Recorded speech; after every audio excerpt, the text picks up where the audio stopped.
watching SKST Radio. Well, welcome to SKST Radio. You are tuned in to One-on-One Entertainment with Cammie Grayson and friends. And today I have a good friend I just met. His name is Donnie G. Hey, Donnie, welcome to the show. Hey, Cammie, thanks for having me. It's great to be here. Well, thank you. I see all these instruments back there. Donnie is he's a composer and he's a multi-instrumentalist.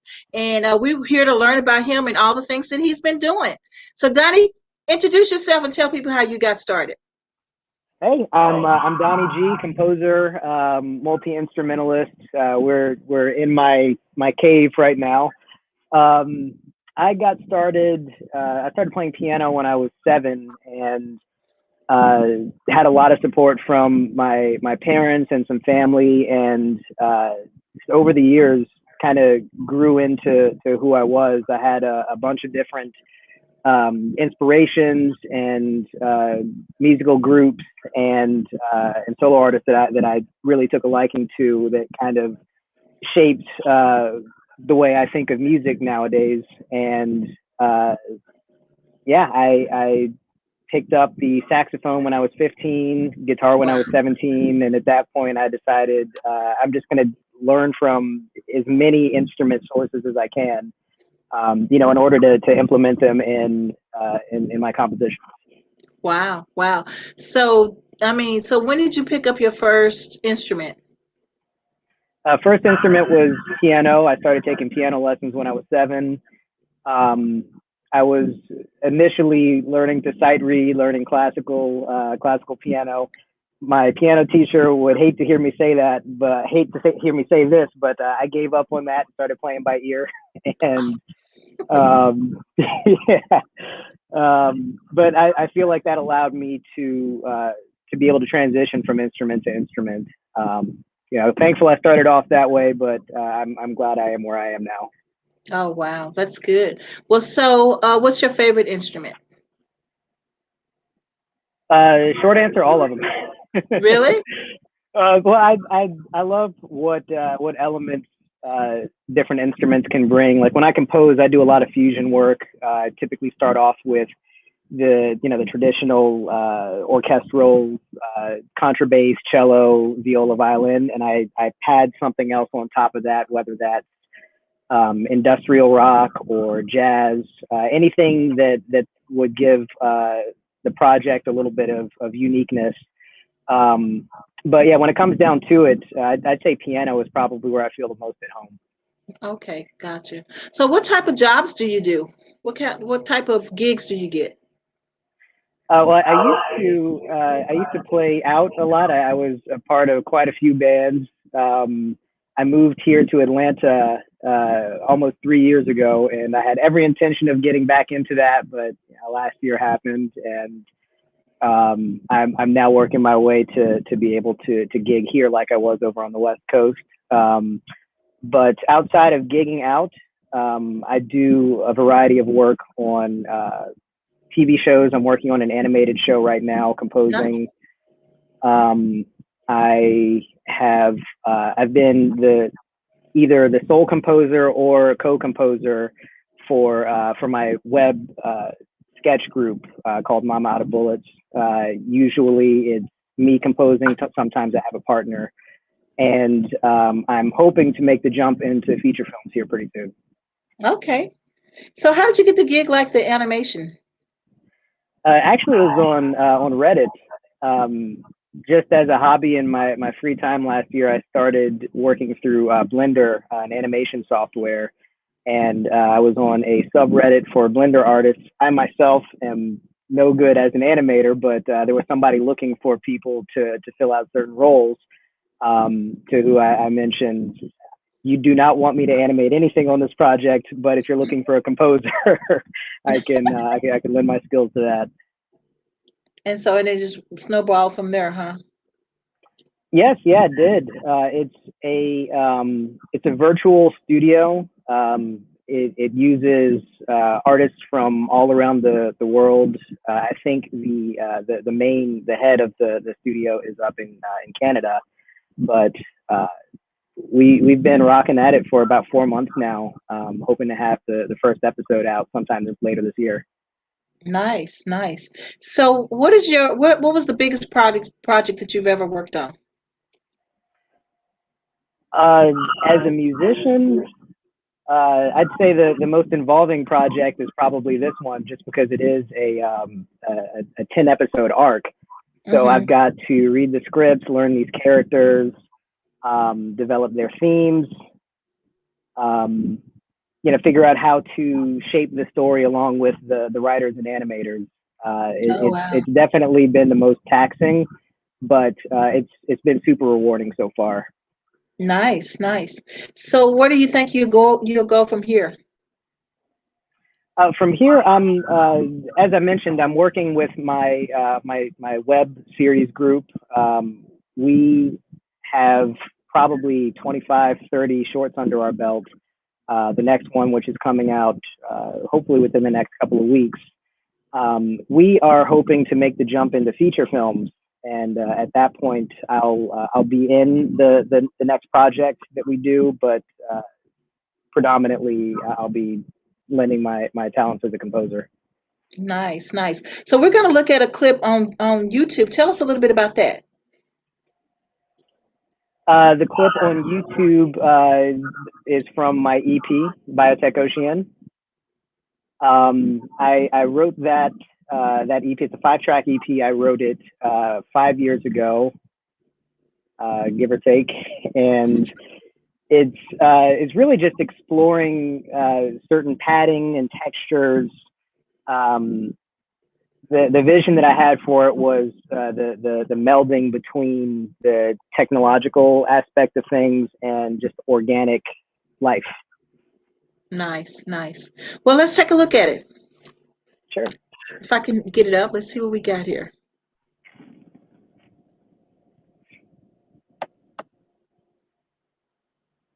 Hold on here. This is the fun part. There we go.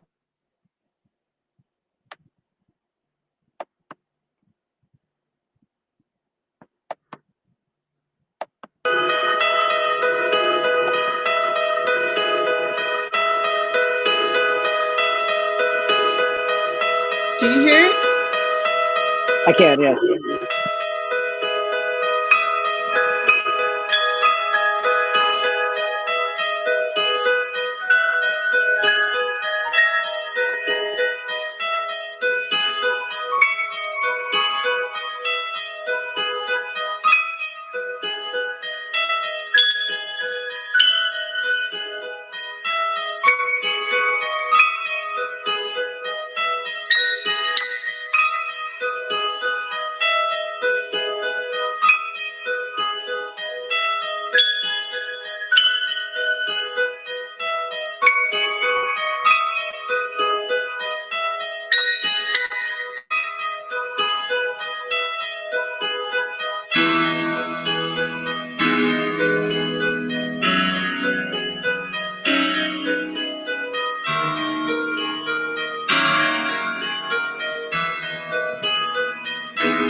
Beautiful. Thank you.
Wow.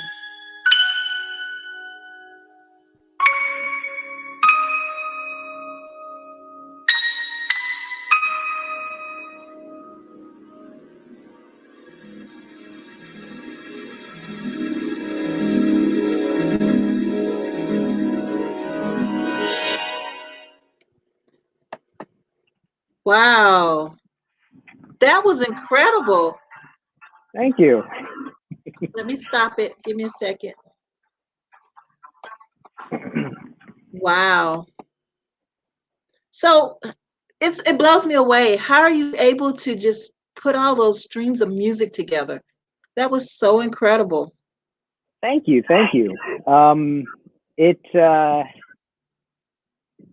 typically I'll as I mentioned, I'm the most comfortable. I feel the most home on the piano. So typically, I'll just put my hands on the keyboard or the piano and figure out where it goes from there. It's not like I've really preconceived anything. It's more of I guess you would say recorded improvisation.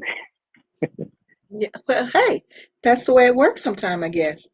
So Yeah, with yeah. that piece, I mean, I can imagine a whole lot of different scenarios that can go with that piece. I mean, I can see like those short movies, the little cartoons that they be doing, the animation cartoons that Hmm. they're doing. I could see something like that with that music in it. I can see a movie actually happening with someone's, you know, reminiscing on what was, going back, Sure, sure. in their memory. So a lot of things came to my mind when I was listening to the song, and it's just great. I mean, what comes to your mind when you're doing it? Is it something special, or you just feeling the groove? Well, when I wrote it, I was definitely feeling the groove, and at some point with kind of working out the foundation of it, the rest of it falls into place. And I'll try one instrument or one pad, and if that doesn't work, I'll take it out, put something else in. But as far as what comes to mind, that is the first track. It's meant to be like a lead in to the rest of it. I see it as being. You mentioned something animated. I see it as being us being introduced to this world, this planet that is equal parts biological and technical. Where we have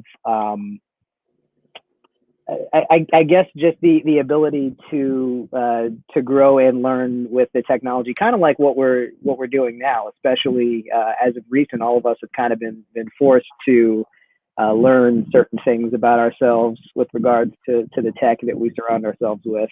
Mhm. Um, with that track, it's really just supposed to be an introduction to whatever the next level of that is.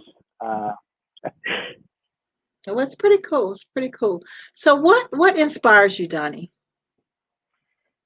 Uh, Certain sounds, certain colors inspire me. That song is definitely like a bluish silver song, if that makes any kind of sense. Yeah, so that's why it's Um, got the Oceana type thing going on. yeah, yeah. Um, yeah, I get inspiration from just about anything, and what I love most is collaboration. I love being a part of a circle of artists or musicians, and we kind of, with what we know, we Mhm. kind of inspire each other, and a lot of that whole EP actually came from the group of people that I was working with at the time, and something that they said or something that they did in the studio that made me think or feel a certain way, and the rest of it was just pure experimentation. Wow. Um, I definitely have my inspiration, my inspirational figures as far as music goes. A huge Hans Zimmer fan, um, Snarky Puppy, the Beatles. I'm a massive Beatles fan. They kind of yeah, as a teenager, I started listening to them, and just what they did with their experimentation back in the '60s still touches me to this day. So I guess I'm kind of trying to be a sponge as much of Yeah. a sponge as I can.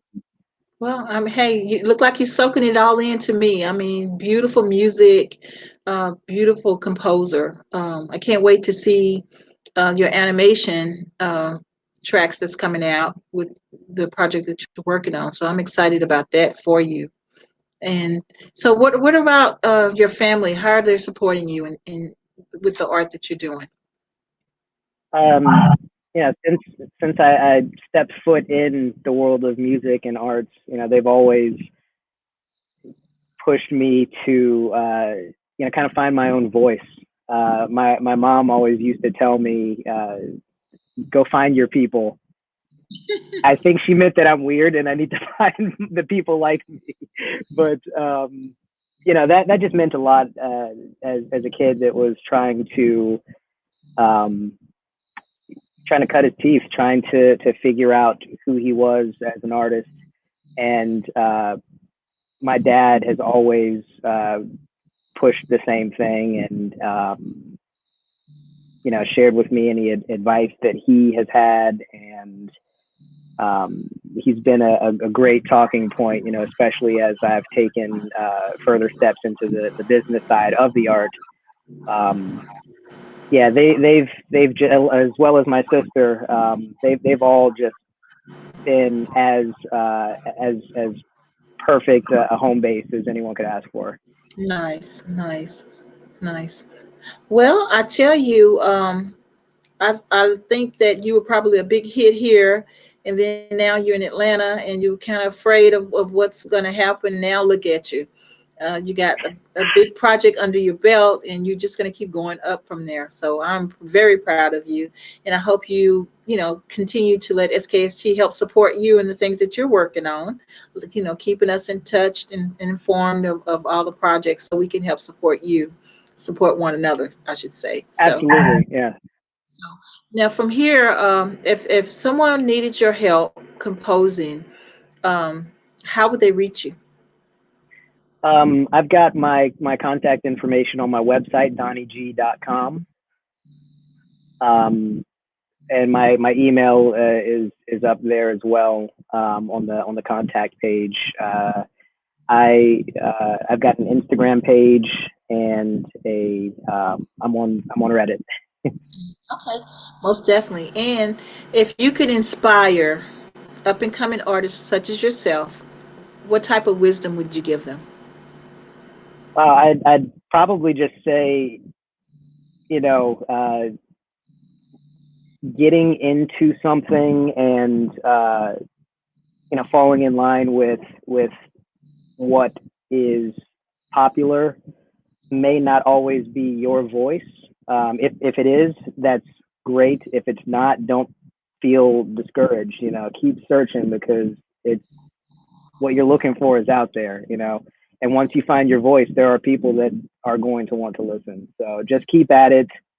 Be be yourself. That's it. That's good advice. That's good advice. Well, Donnie, thank you so much for being on the show. I want to have you come back and give us some updates on the things that you're working on. And we appreciate you being a part of the SKST radio team. Absolutely. This is a lot of fun. Thank you so much for having me. Well, if you need me for anything, just you know how to reach me now. So got it going Right on. on. All right. Well, Absolutely. thank you. And thank you, audience, for participating and being a part of the show. If you missed it, go back and look at it also on YouTube, or you can go to our website, www.skstradio.com. You'll see a photo of this nice, handsome young man here. You can click the button and it'll go to our YouTube. And that way you can see the things that he has. And I believe he's also a friend on our YouTube, so you can kind of follow the project. And if you want to finish listening to the Biotech Oceana, you can go back to YouTube and see that as well, and listen to that as well. So again, thank you guys. Next week, right here, skstradio.com. Thank you, Donnie, for being on the show. Until Thank next you. week. Bye-bye, everybody.